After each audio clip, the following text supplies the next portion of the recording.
विक्रम बना बाबा का बुलडोजर, चांद पर खुदाई देख मोदी और योगी सब हैरान। विक्रम की पहली खोज के बाद हुआ सबसे बड़ा खुलासा। इसरो ने रिपोर्ट जारी करके नासा समेत पूरी दुनिया को चौंकाया। विक्रम ने निकाला ड्रिलिंग मशीन और खोल दिया चांद का सबसे बड़ा रहस्य। क्या चांद की सतह पर चापाकल से पानी निकालने की कोशिश कर रहा है विक्रम?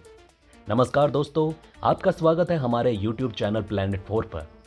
दोस्तों, इसरो की तरफ से एक ऐसा ऐलान कर दिया गया है जिसको सुनकर पूरी दुनिया के वैज्ञानिकों में एक अलग उत्साह देखने को मिल रहा है।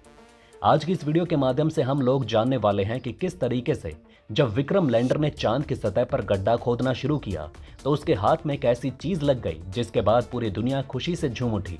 इसके अलावा खाली अभी विक्रम लैंडर ने अपने काम को शुरू किया है, अभी तो असली काम प्रज्ञान रोवर की तरफ से किया जाने वाला है। तो चलिए जानते हैं क्या है पूरा मामला और बढ़ते हैं वीडियो की तरफ बिना किसी देरी के। दोस्तों, विक्रम के प्रयास को देखकर नासा के वैज्ञानिक बांट रहे होंगे मिठाई। जैसे धरती खोदने पर पानी निकलने लगता है, ठीक वैसे ही चांद की खुदाई विक्रम ने शुरू कर दी है। पूरी दुनिया की नजर इस वक्त विक्रम लैंडर पर टिकी हुई है। दोस्तों, इसरो की तरफ से कुछ ऐसी खबर दे दी गई जो धूम मचा रही है, क्योंकि यहां पर जिस तरीके की खबर इसरो ने दी है उस चीज से यह तो साबित हो गया कि आने वाले समय में चांद के ऊपर इंसानी बस्ती बसाई जा सकती है। एक तरीके से हम ऐसा बोल सकते हैं कि भारत के इसरो का सपना है कि चांद के ऊपर इंसान को बसाया जाए। इसी कड़ी में इसरो की तरफ से पहले भी कई बड़े मिशन को अंजाम दिया गया, लेकिन इस मिशन में इसरो के हाथ एक ऐसी सफलता लग गई जिससे अब यह काम इसरो बड़ी आसानी से कर लेगा। दोस्तों, विक्रम लैंडर और प्रज्ञान रोवर चांद की सतह पर पहुंचने के बाद ही अपने काम को अंजाम दे चुके हैं, लेकिन यहां पर विक्रम लैंडर ने एक बड़ी बाजी मार ली। अभी ये खाली शुरुआत है। अभी प्रज्ञान रोवर की तरफ से जिस तरीके की तूफानी खुशखबरी आने वाली है उसकी कल्पना अब तक किसी ने नहीं की है। असल में विक्रम लैंडर की तरफ से 8 सेंटीमीटर का चांद के ऊपर गड्ढा खोदा गया और इस गड्ढे को खोदने के बाद इसरो को इस बात की पुष्टि हो गई कि चांद के नीचे आइस मौजूद है। जब से इसरो ने यह बात बताई है कि चांद के ऊपर बर्फ के संकेत मिलने शुरू हो गए हैं, उसके बाद से ही चांद के ऊपर पूरी दुनिया कॉलोनी बसाने के सपने देख रही है। दोस्तों, चांद के ऊपर जो हमारा विक्रम लैंडर मौजूद है उसके अंदर इसरो की तरफ से कई सारे पेलोड लगाए गए थे। इसमें से सबके काम अलग अलग थे।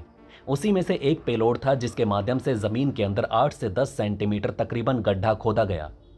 इसको लेकर जो जानकारी निकलकर सामने आई है उसमें यह पता चल रहा है कि जब विक्रम लैंडर चांद की सतह पर आकर खड़ा हुआ था तो उस समय वहां का तापमान तकरीबन 50 डिग्री सेल्सियस था, लेकिन जब 10 सेंटीमीटर का गड्ढा खोदा गया तब तापमान -10 डिग्री तक चला गया। इस खबर के आने के बाद पूरी दुनिया ने इसरो के वैज्ञानिकों के हाथ चूमना शुरू कर दिया, क्योंकि ये इंसानों के लिए बहुत बड़ी उपलब्धि है। इसको लेकर आपके मन में यह सवाल आ सकता है कि 10 सेंटीमीटर गड्ढा इसरो की तरफ से खोदा गया है, क्या इससे ज्यादा गड्ढा इसरो की तरफ से खोदा जाएगा या फिर नहीं? तो इसको लेकर अभी कोई भी जानकारी निकलकर सामने नहीं आई। यहां तक कि अभी यह जानकारी भी नहीं आई है जो विक्रम लैंडर वहां मौजूद है उसके माध्यम से इसरो कितना गहराई तक चांद में गहरा गड्ढा खोद सकता है।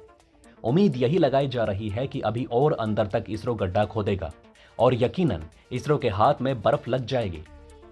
इसके अलावा बताया यह भी जा रहा है कि विक्रम लैंडर और प्रज्ञान रोवर के अंदर कुछ ऐसे सेंसर लगाए गए हैं जिसके माध्यम से चांद के अंदर क्या मौजूद है बिना गड्ढा खोदे ही ये सेंसर पता लगा सकते हैं। इसरो ने अपनी होशियारी का नमूना पूरी दुनिया को दिखा दिया।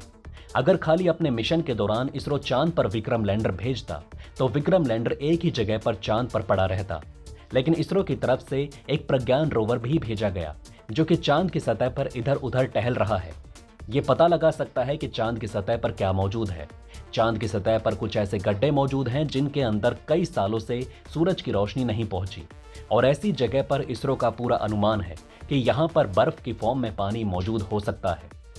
आपकी जानकारी के लिए यह भी बताते चलें कि अभी रोवर की तरफ से अपने काम को अंजाम नहीं दिया गया।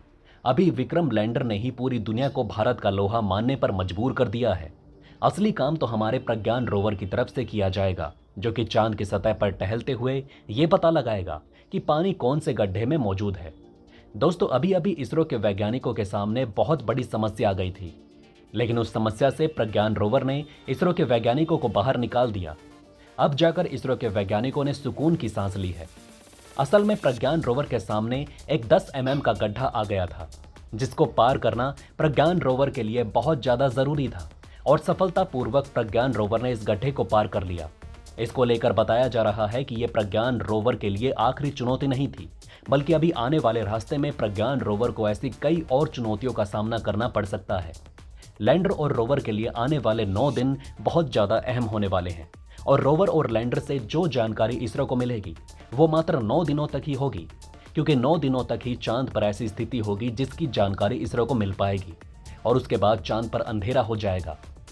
आपकी जानकारी के लिए बता दें कि पृथ्वी का 14 दिन चांद के 1 दिन के बराबर होता है।